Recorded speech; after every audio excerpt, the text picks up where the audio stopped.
Dá uma olhadinha nesse exercício.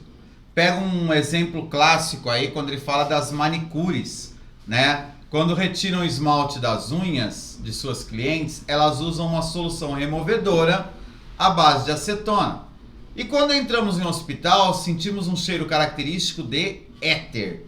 Quando estamos abastecendo o carro com álcool, estamos usando um combustível alternativo. Legal! 3 situações aí do nosso dia a dia. E aí o exercício vem e pergunta para você: qual é a ordem crescente de pressão de vapor para essas 3 substâncias destacadas no texto? E aí, como você resolveria o exercício? Se você quer saber, fica aí que depois da vinheta eu te conto.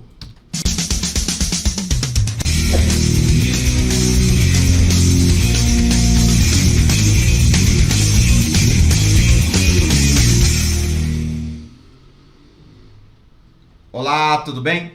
Se você ainda não me conhece, sou o professor Everson. Há 30 anos falo para os meus alunos um jeito fácil de entender a química. Na aula de hoje vamos falar sobre propriedade coligativa, mais especificamente sobre a propriedade pressão de vapor. Vamos lá então naquele exercício que eu havia colocado para vocês. Olha só, ele colocou aqui 3 solventes e nos fornece a temperatura de ebulição de cada um deles ao nível do mar, né? Um atm. Opa, saiu tudo torto aqui, mas beleza. Tá aqui. Então ele está dando a temperatura de ebulição.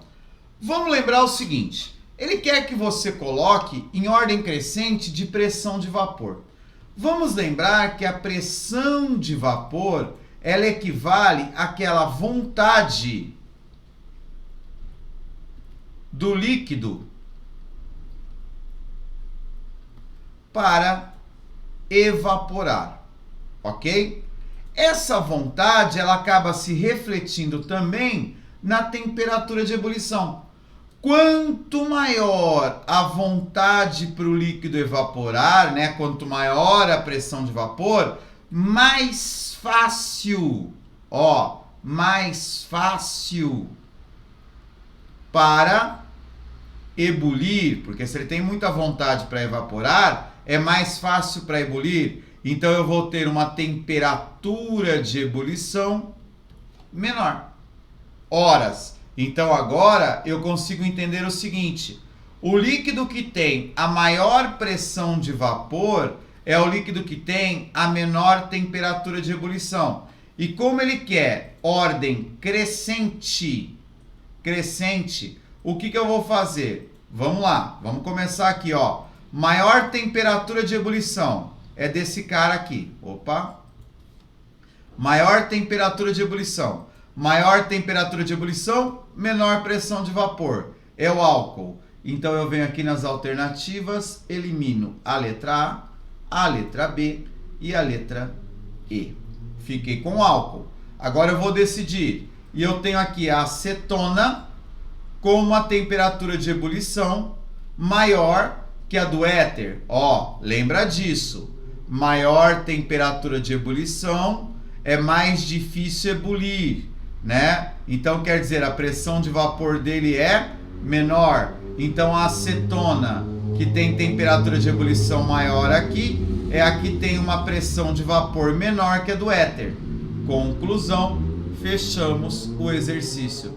Então nós entendemos que o éter é aquele líquido que evapora com mais facilidade e, consequentemente, é o líquido que tem a maior pressão de vapor.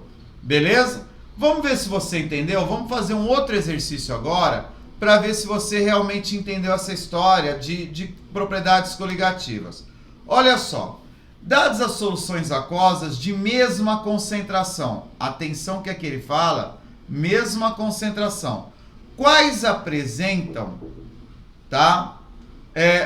as quais apresentam os seguintes solutos. Qual é a solução que apresenta a menor pressão de vapor? Nesse exercício, ele está falando da alteração da pressão de vapor provocada pelo soluto. Lembra disso. Quanto maior o número de partículas quanto maior o número de partículas, menor é a superfície de evaporação. Se ele tem uma dificuldade para evaporar, então a vontade para evaporar vai diminuir. Então a pressão de vapor vai ser menor. Aumentou o número de partículas, diminuiu a pressão de vapor. Tudo bem? Como eles têm a mesma concentração, o que eu tenho que determinar de cada um deles aqui é o fator de Van Toff. O fator de Van Toff. Ô, Ervos, espera aí, que raio de fator de Van Toff é isso? É a quantidade de partículas que cada fórmula nos produz. Cada fórmula libera. Ah, mas eu não sei isso. Ó, aqui no card, nos vídeos finais, ou mesmo na playlist de coligativas, tem um vídeo só de fator de Van Toff. Tem um vídeo onde eu conto para você que toda substância molecular, que é o caso da número 1, que é o caso da número 2 e que é o caso da número 4, toda substância molecular tem um fator de Van Toff igual a 1.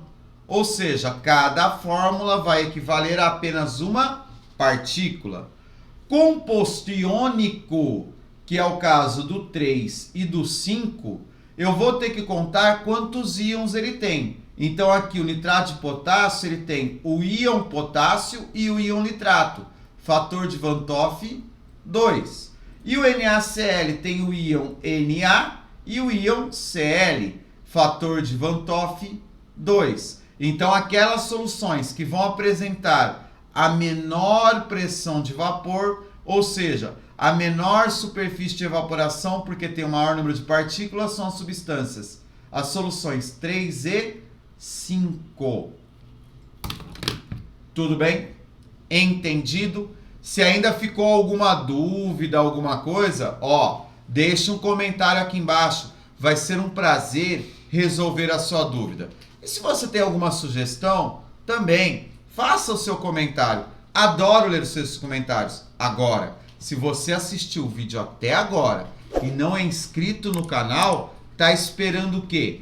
Clica no botãozinho aí embaixo, inscreva-se no canal, ativa o sininho, seja um dos primeiros, tenha a exclusividade de assim que eu colocar um vídeo no tutorial de Química, você recebe a notificação.